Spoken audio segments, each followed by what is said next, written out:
এসে অনেক নিয়ম করতে হলো। হ্যালো এভরিওয়ান, আমি মাম্পি উত্তর 24 পরগনা জেলার একটা ছোট্ট গ্রাম থেকে তোমাদের সাথে কথা বলছি। আমি পালিয়ে বিয়ে করেছি নিজের মতে, নিজের পছন্দের মানুষটাকে, কিন্তু শ্বশুর বাড়িতে আসার পরে আমার শ্বশুর বাড়ি থেকে আমাকে অনেক নিয়ম করালো। তো কি কি নিয়ম করিয়েছে সেগুলো তোমরা সকলেই দেখতে পাবে ভিডিওতে। আমাদের ফুলসজ্জার রাত্রে আমার হাজবেন্ড আমাকে একটা আংটি গিফট করেছিল।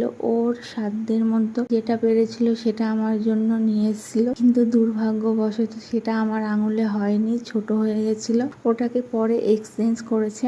আর আমার ননদের মেয়ে আর যা দুইজন এসছে, ওরা বলেছে যে আমরা খাট সাজিয়েছি অনেক পরিশ্রম করে, তো আমাদেরকে টাকা দাও। তো আমার হাজবেন্ড 100 টাকা দিয়েছে আর বলল যে পরে বাকি থাকলো। তো ওরা বলছে যে না, আমরা বাকি করব না, আর বাকির কোনো সিন হবে না, তুমি এখনই যা দেওয়ার দিয়ে দাও। তো পরে আবার টাকা দিয়ে দিয়েছিল। আর দেখো অনেক রিচুয়ালসই হয়েছে। আর একটা রিচুয়াল ছিল, জানি না এটা কি রিচুয়ালস, আমার ননদের বর আমাকে বলে দিচ্ছিল আর আমি এত হাসি পাচ্ছিল, আমি হেসেই যাচ্ছিলাম। পাশের থেকে আমার ননদ বলছে ভুলভাল শেখাচ্ছে তোকে আর তুই ভুলভাল বলছিস, ওইগুলো ওরকম কোনো নিয়মের মধ্যেই নেই। তো আমি যেটা তোকে বলছি সেটাই তুই বল।